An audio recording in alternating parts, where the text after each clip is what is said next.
Hello everyone, good morning and welcome back to my new blog. तो friends, अभी प्रयागराज में जो माहौल चल रहा है वो आप लोगों से छुपा नहीं है, लेकिन इसके बीच में सबसे ज्यादा अगर कुछ डिस्टर्ब हुआ है तो वो हुआ है हम लोगों की स्टडी। हम लोग पढ़ नहीं पा रहे हैं तब से, लेकिन आज से एक नए दिन की शुरुआत करते हैं। तो अभी हम बना रहे हैं नाश्ता। तो इधर हमने रख दिया है चाय और इधर हमारा पोहा बन के बिल्कुल रेडी है। तो चलते हैं, नाश्ता कर लेते हैं, उसके बाद अपनी स्टडी स्टार्ट करते हैं। तो फ्रेंड्स, आप लोगों से बहुत सारी बातें करनी है, तो अभी हम नाश्ता कर लेते हैं और इस ब्लॉग को आप लोग पूरा देखिएगा क्योंकि काफ़ी टाइम से ब्लॉग नहीं शेयर कर रही हूँ। तो बहुत सारी ऐसी बातें हैं जो आप लोगों के साथ शेयर करनी है। ब्लॉग टू ब्लॉग में शेयर करूँगी आप लोगों के साथ सारी बातें अपनी। तो सबसे पहले आज टू डू लिस्ट बनाते हैं। काफ़ी टाइम के बाद बैठे थे आज टू डू लिस्ट बनाने, तो समझ नहीं आ रहा था कि क्या लिखें, क्योंकि मन में ये भी हो रहा था इसको भी पढ़ लें इसको भी पढ़ लें, लेकिन हमारा टाइम हमारे अकॉर्डिंग नहीं चलता है, वो अपनी स्पीड से चलता है। तो हमें उसी को ध्यान में रखते हुए अपना टू डू लिस्ट बनाना पड़ा। तो जैसे तैसे करके मैंने बना लिया और आज के टू डू लिस्ट में ऐसा कुछ भी हमने नहीं मेंशन किया है जो हम नया पढ़ेंगे। आज पुरानी चीज़ों से शुरुआत करते हैं क्योंकि जो हमने पढ़ रखा है, टफ़ चीज़ें आज फर्स्ट डे ही अगर ले लेंगे तो हो सकता है कि थकान बहुत ज़्यादा हो जाए, क्योंकि काफ़ी दिनों से स्टडी छूटी है और इस बीच में बहुत ज़्यादा फ्रस्ट्रेशन रहा, जो माहौल रहा आरओ के पेपर को लेके, उसकी वजह से। क्योंकि आप समझ सकते हैं जो भी एस्पिरेंट इस समस्या से जूझ रहे हैं वो उन्हें इस बात का एहसास बहुत अच्छे से होगा कि जब आप बहुत मेहनत से लग के किसी एक टाइम पीरियड को टारगेट करके स्टडी करते हो और बाद में पता चलता है कि आपकी मेहनत तो पूरी तरीके से बेकार हो गई, तो बहुत ज़्यादा बुरा फील होता है।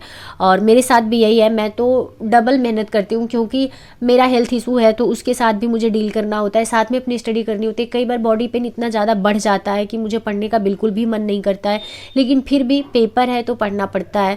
थोड़ा कम पढ़ पाती हूँ लेकिन पढ़ती ज़रूर हूँ। तो इन सब चीज़ों को देखते हुए 11 तारीख से ही बहुत ज़्यादा हताश और निराश थी, नहीं कुछ पढ़ने का मन कर रहा था, लेकिन शुरुआत कहीं से न कहीं से तो करनी ही पड़ेगी। तो इसी वजह से हमने सोचा कि चलो क्यों ना आज से हम शुरुआत कर लेते हैं। तो सबसे पहले हमने करंट अफेयर्स मेंशन किया, क्योंकि तो फ्रेंड्स आज करंट अफेयर्स की काफ़ी लंबी क्लास चल गई थी, तो मैं सो गई थी थोड़ी देर के लिए।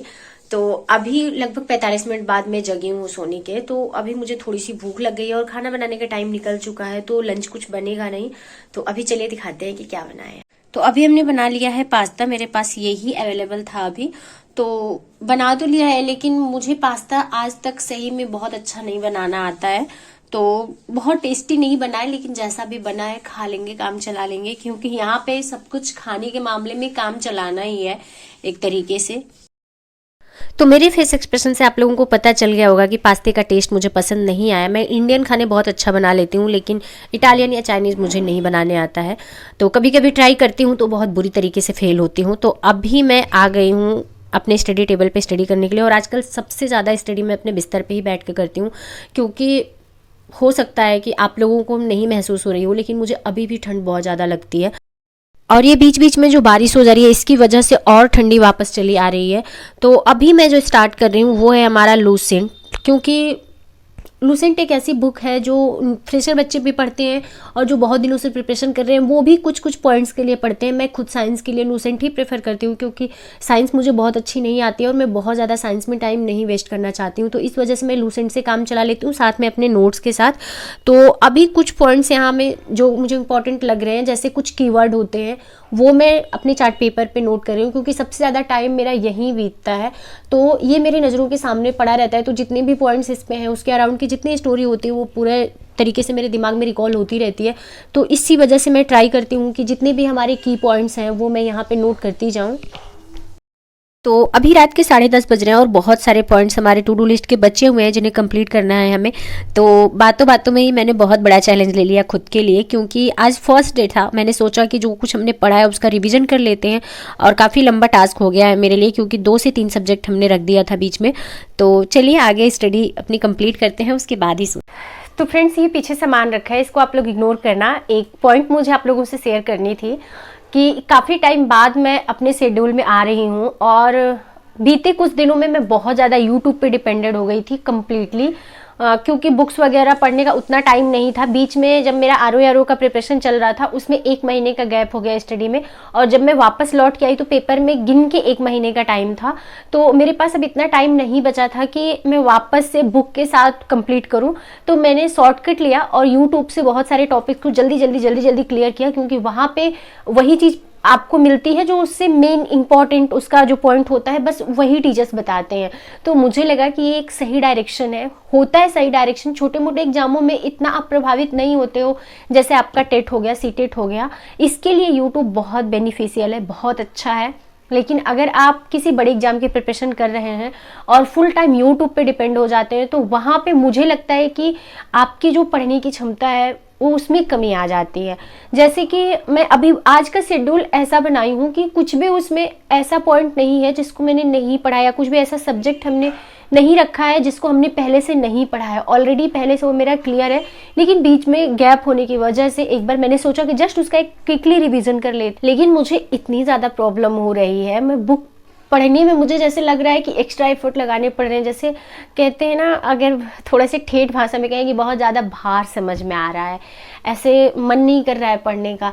तो यूट्यूब पे क्या होता है, टीचर सेलेक्टिव कंटेंट के साथ पढ़ाते हैं और वो बोलते जा रहे हैं, आपको सिर्फ सुनना है, ज़्यादा से ज़्यादा नोट्स बनाने हैं, वो भी उस पॉइंट को नोट करना है जो आपको क्लियर नहीं है या आपको लगता है कि यहाँ हमें रिवीजन की ज़रूरत है। लेकिन जब आप बुक पढ़ते हो तो कंटेंट भी आपको खुद से सिलेक्ट करना होता है, क्योंकि बुक्स पूरी डिटेल में छपी है, आपके एग्जाम के लिए क्या रिक्वायरमेंट है वो आपको सिलेक्ट करना है। तो मुझे लगता है कि यूट्यूब से आप चाहे जितनी पढ़ाई कर लीजिए, लेकिन बुक के साथ टाइम बिताना बहुत ज़रूरी है, बुक के साथ स्टडी करना बहुत ज़रूरी है। अगर आप बुक पे स्टेबल नहीं हो तो ये आपके लिए बहुत बड़ा नेगेटिव पॉइंट हो सकता है, जो कि आज मुझे फील हो रहा है। तो अब मैं कोशिश करूँगी कि ज़्यादातर टाइम अपनी बुक के साथ कंप्लीट करूँ, ज़्यादातर स्टडी अपनी बुक के साथ कंप्लीट करूँ, क्योंकि यूट्यूब के जो नॉलेज होते हैं वो बहुत शॉर्ट टाइम के लिए होते हैं और वो शॉर्ट मेमोरी में स्टोर होते रहते हैं। बहुत जल्दी आप उसको भूल भी जाते हैं, जितना जल्दी आप उसको याद करते हैं उतनी जल्दी वो भूलती भी है चीज़ें। लेकिन बुक की जो चीज़ें होती हैं वो बहुत लॉन्ग टाइम तक आपके साथ रहती है। तो बुक के साथ स्टडी करना बहुत इंपॉर्टेंट है। ये रही एक छोटी सी इन्फॉर्मेशन जो मुझे लगा आप लोगों के साथ शेयर कर देनी चाहिए, क्योंकि एज ए एस्पिरेंट मैं क्या क्या डिफ़िकल्टी फेस करती हूँ या मेरा एक्सपीरियंस क्या है स्टडी को लेके, वही मैं शेयर करती हूँ।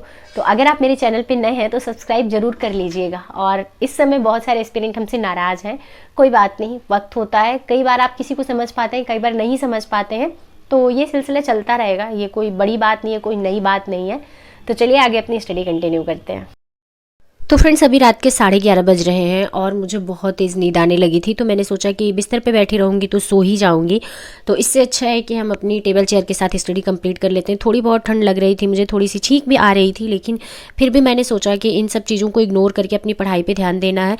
तो अभी मैं आ गई हूँ स्टडी टेबल पर। यहाँ पर लाइट वगैरह प्रॉपर रहती है। जब मैं अपने बेड पे बैठ के स्टडी करती हूँ तो थोड़ी सी लाइटिंग की प्रॉब्लम मुझे होती है, क्योंकि मेरे रूम में जो बल्ब है उससे प्रॉपर रोशनी नहीं रहती है, थोड़ा सा कम लगता है मुझे।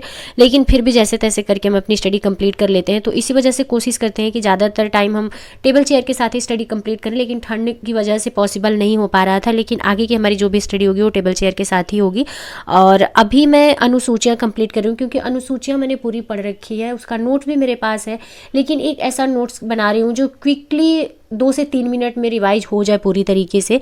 क्योंकि आप एक कोचिंग के किसी टीचर का नोट्स बनाते हैं, वो काफ़ी डिटेल नोट्स होता है, और जो आप अपना हैंड रिटन नोट्स बनाते हैं खुद से पढ़ के अपनी समझ से, जो अपनी सरल भाषा में आप नोट्स बनाते हैं, उसका रिवीजन करना बहुत आसान होता है। आप कितना वो भी फ्रस्ट्रेटेड रहेंगे, कितना वो भी आप पैनिक कर रहे होंगे, टाइम कम है, फिर भी रिवीजन अच्छे से हो जाता है। तो उसी को ध्यान में रखते हुए कुछ शॉर्ट नोट्स मैंने पहले भी आप लोगों के साथ शेयर किया है कि मैं बनाती हूँ, तो मैं वही कंप्लीट कर रही हूँ। अभी जितनी अनुसूचियाँ हैं हमारी वो लगभग 1 पेज में कंप्लीट हो जाएंगी, और उसमें कुछ ऐसे मेन पॉइंट होते हैं, जैसे आप पढ़ रहे हैं तो उसमें शपथ की बात की गई, लेकिन किसके शपथ की बात की गई है।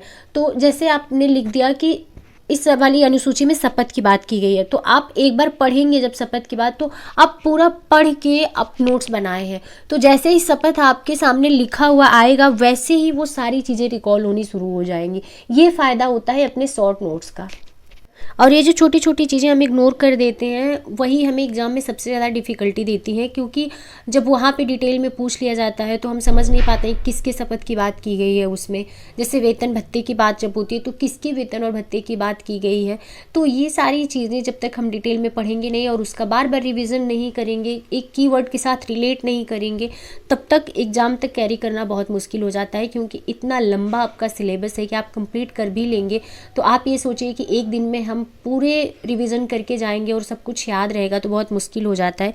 तो अपने तरीके से अपनी लैंग्वेज में एक ट्रिक बनानी ज़रूरी होती है। ट्रिक का मतलब ये है कि जैसे एक कीवर्ड आपने बना लिया और उसके अराउंड की सारी स्टोरी आपके माइंड में चल रही है, तो आप समझ लीजिए सही ट्रैक पे हैं। और एग्जाम में कितना भी एग्जामिनर घुमाने का कोशिश करेगा, आप उस क्वेश्चन को सॉल्व कर ले जाएंगे। तो फ्रेंड्स, ये रहा आज का एक छोटा सा ब्लॉग। उम्मीद करती हूँ कि आप सभी को पसंद आया होगा। पसंद आया होगा तो वीडियो को लाइक जरूर कर दीजिएगा, और चैनल पे अगर नए हैं तो चैनल को सब्सक्राइब करके बेल आइकन प्रेस कर दीजिएगा, जिससे मेरी आने वाली वीडियो को नोटिफिकेशन आप सभी को मिल सके। तो चलिए मिलते हैं।